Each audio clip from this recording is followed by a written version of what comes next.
So when we go back over to the beginning of this, back over at 22:17, we did see some things that was fairly interesting. Um,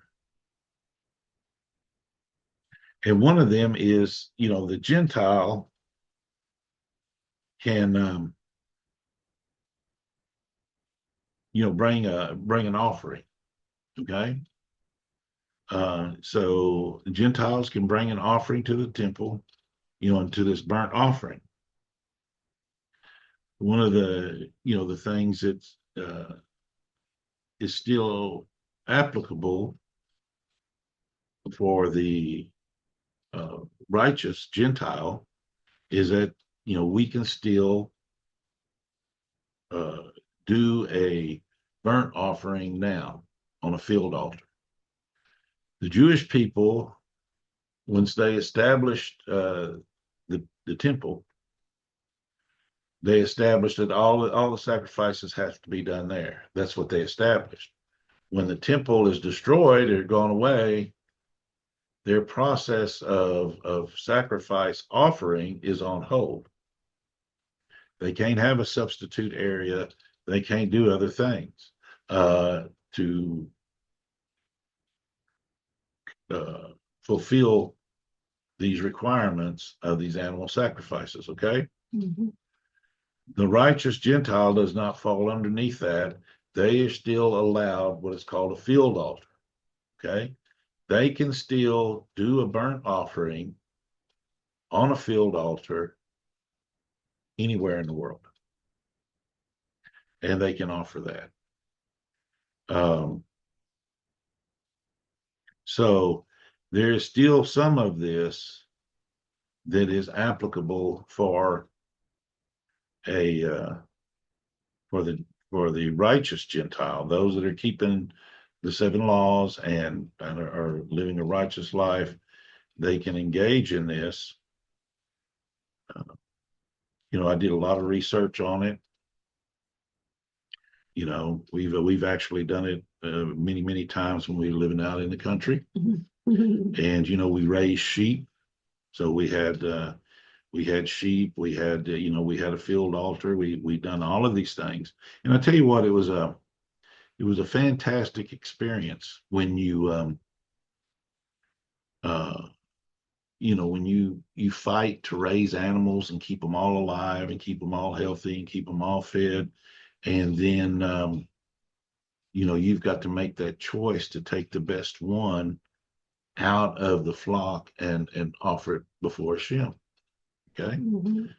That's a powerful thing and a very powerful experience to engage yourself with in the Torah at that level, to where you're actually doing Torah as a righteous Gentile. You're carrying that out and making that offering.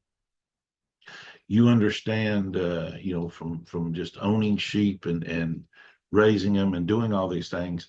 You have a different perspective on uh, Jacob and all his struggles raising sheep with Vaughn and all of this whole Torah story, you know, for us was made a little bit more real and applicable because we were in that situation to where we could experience those things. And so it gives you a great perspective. But a lot of people don't understand and don't realize that, this could be still acceptable to do. And I think it has, many blessings on doing it. Um, so that, and then, of course, you look at it and you try to say, well, what is a field altar and how do you do it? And, I researched it. I talked to so many rabbis, went down so many dead ends. There's no information on it. We're trying to find the halakha for something that the Jewish people don't do. You're not going to find any halakha on it. You're not going to find, they don't have any way, any authoritative ways to do this. They said don't. Well, For them. they don't do it. Yeah, for them, they don't do it. So, what is the moral to the story? Is there is no or very limited rules to what and how you do it. You can, long as it's you build the altar with unhewn stones. You don't hammer the stones, or you don't make them fit. You just gather stones and build an altar any way you want to build it. You sacrifice the animal, which I would, we learned how to check an animal kosher and how to kill it in that manner. And so we would check it according to kosher procedures. And that's about it. There is no other um,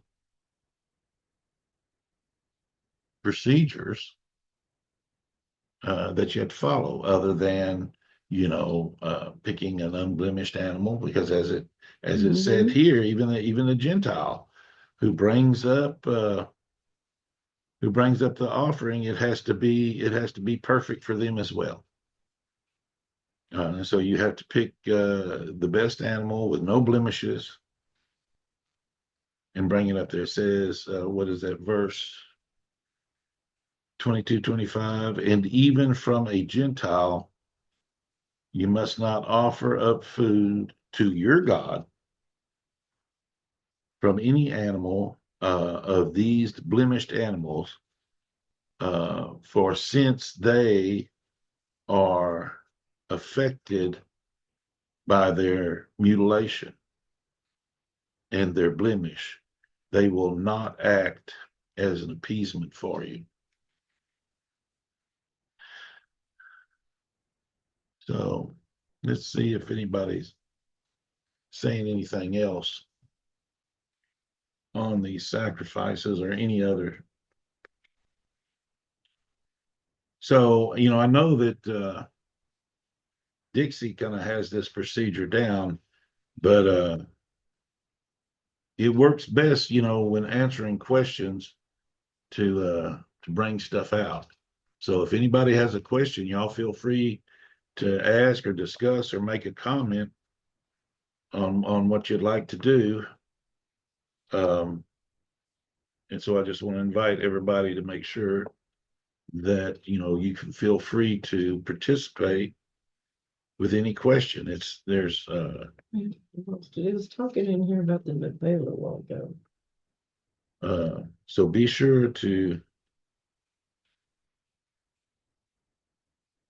feel comfortable enough to ask any question. I'm looking for verse, what was that? 25.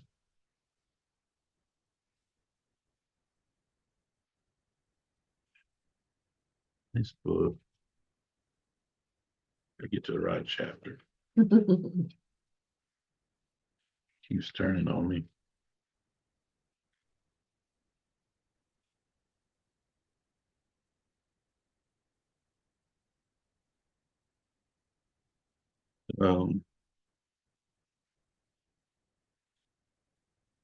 It says here, from the hand of the stranger,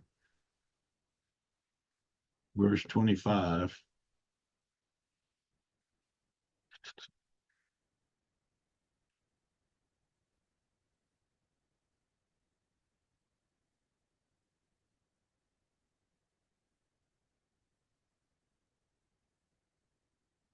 I'm just going to try to see.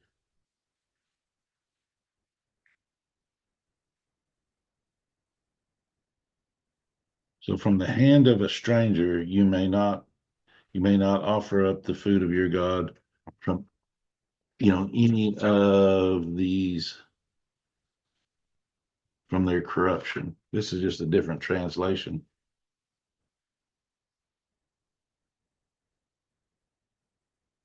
So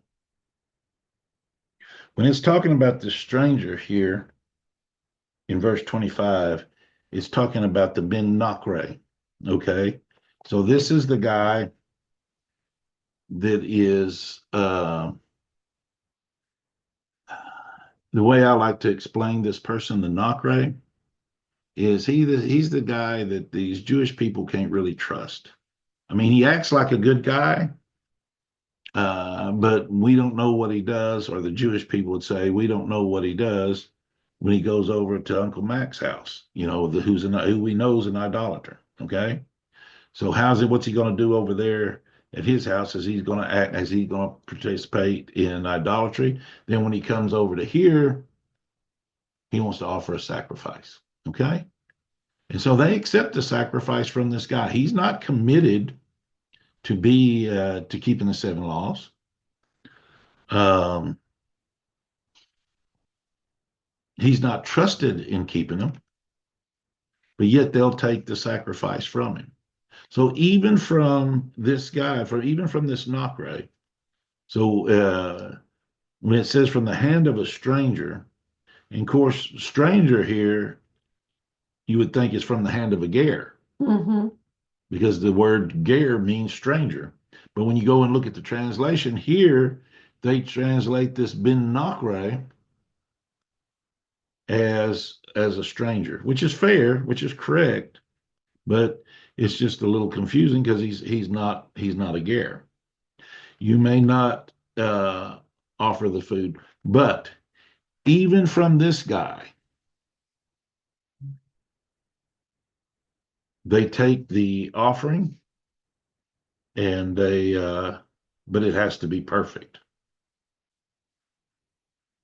So it says, so let's see what Rabbi Monk is going to say about it here. He said, although pagans may offer maimed animals on their own altars, you may not accept such an animal to be offered in the temple, and that's Rashi. The historical importance of this warning is discussed in the Talmud, Gittin 55b, with reference to the story of uh, Kemsa and Bar Kemsa. At the time of the destruction of the Second Temple, Bar Kemsa had denounced the Jews to the Roman Empire, and the emperor decided to put them to the test by sending an animal to be offered in the temple in Jerusalem.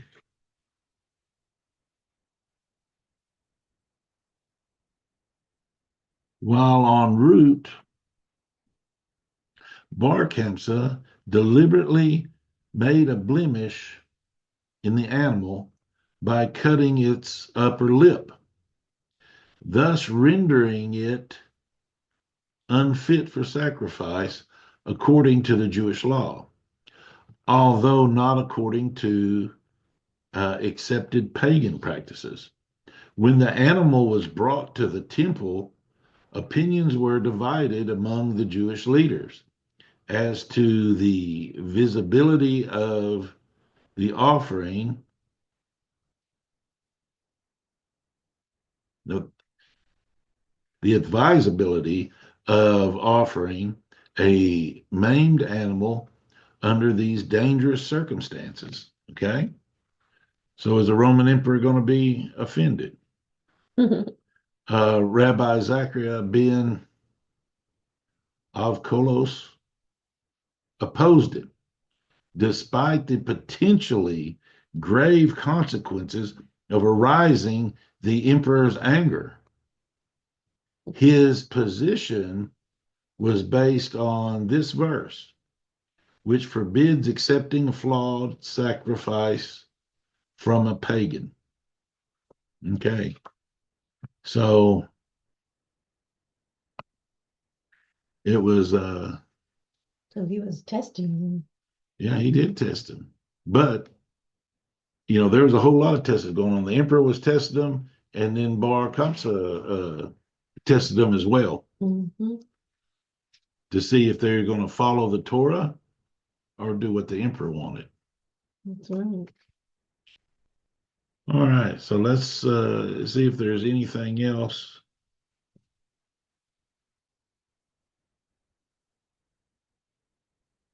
Well, when you're talking about the feast, um, and if it falls on like Pesach, let me get over there to where that is.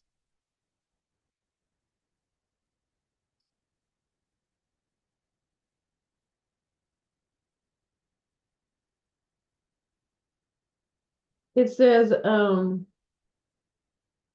this is talking about Pesach only, when Shabbos may be violated.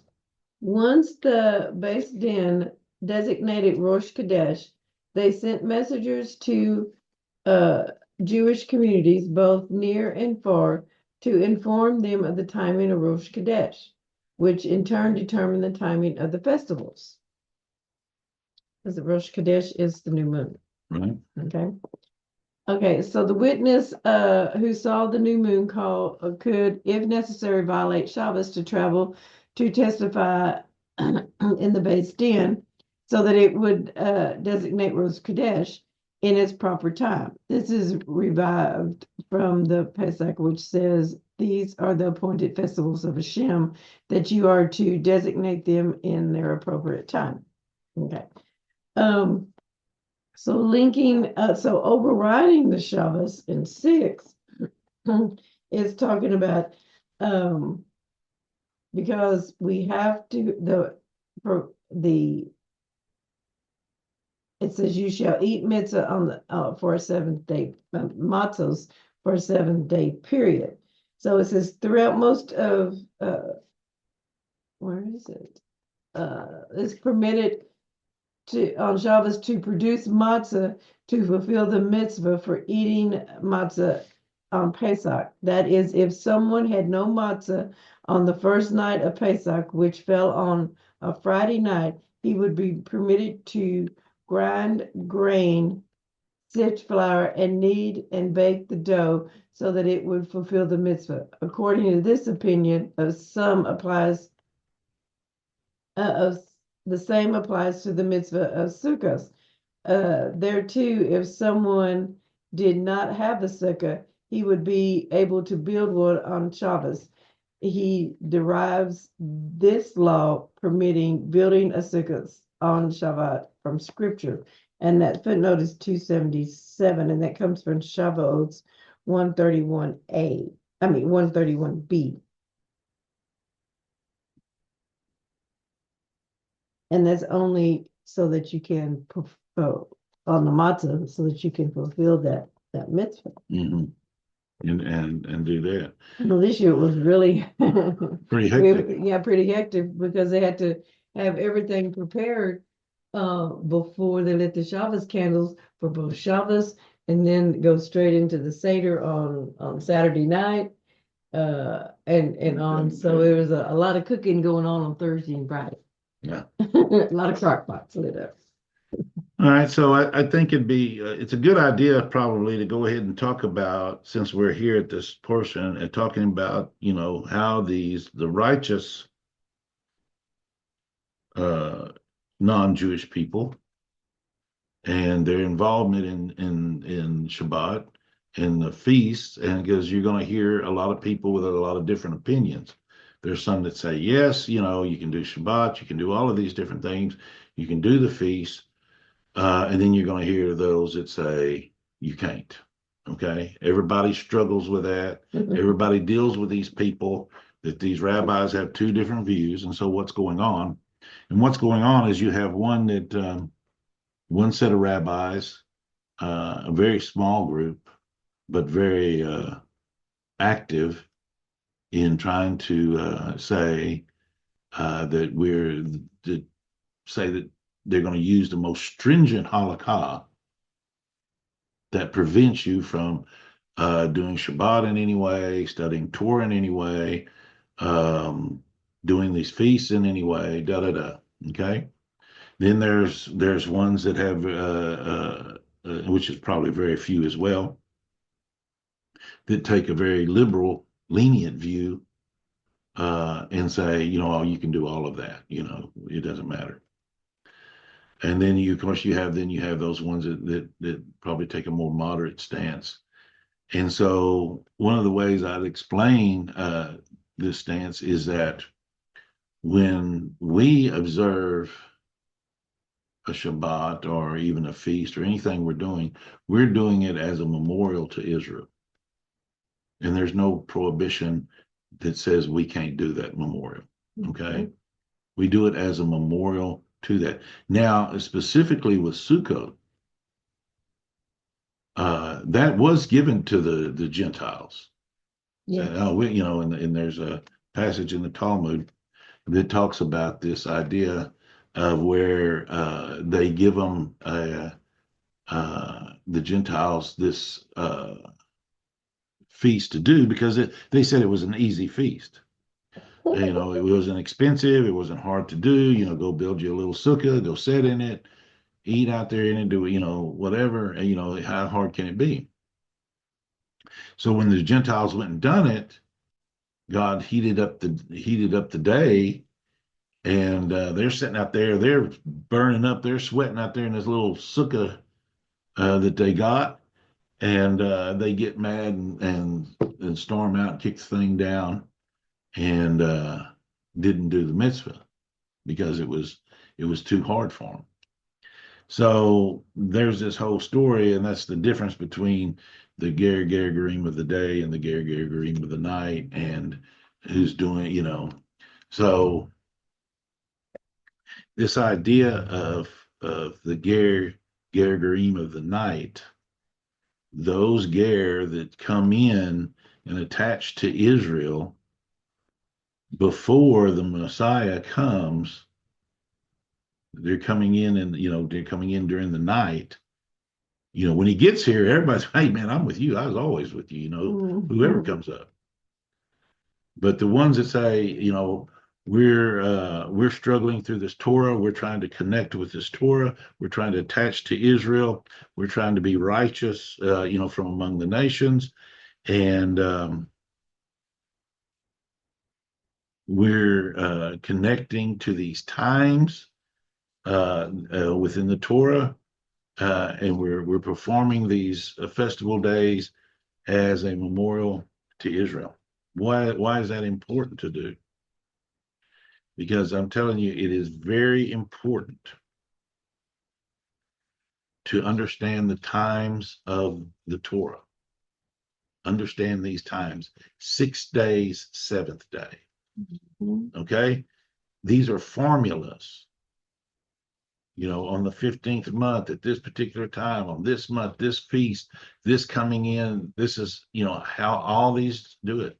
And so once you engage into that time schedule, just having a consciousness of it, you start understanding the Torah much, much clearer. Because, we come into this in a very unique situation. And I remember when we first started, we didn't even know a Jewish person. We didn't know anything. We just had, we literally figured out we were supposed to be doing the Torah from studying the New Testament. Okay. And we were church people. We figured it all out. Didn't know a Jewish person, didn't know anybody. We figured out the times, the day started at night. Yeah. And we started off with this time schedule that the Jewish day starts at night and begins, from evening to evening. That's the day. Once you understand that, you understand a lot more about Torah and about what was going on. Okay. Then it goes on from there. He goes on to Shabbat. He goes on to the feast. The more you understand the time frames of the Torah and you interject yourself into it, because why? We're in the world of physicality. This is where you physically do things. You don't sit in a cave somewhere and think about the Torah. These are commands to where you physically go out and do them. Here is a people. This is where you do. This is where you do it at. This is how you do it. You're in the world of Asiya. You're in the world of action. Here is a place where physicality and spirituality interact with any of in their self. And you can spiritually physically do a spiritual concept. This is the only place you get to do it. This is why your soul is here, I believe, and why you're in this physical vessel. And this is why you're working out these physical things. As a Jew, as a non-Jew, it doesn't matter who you are.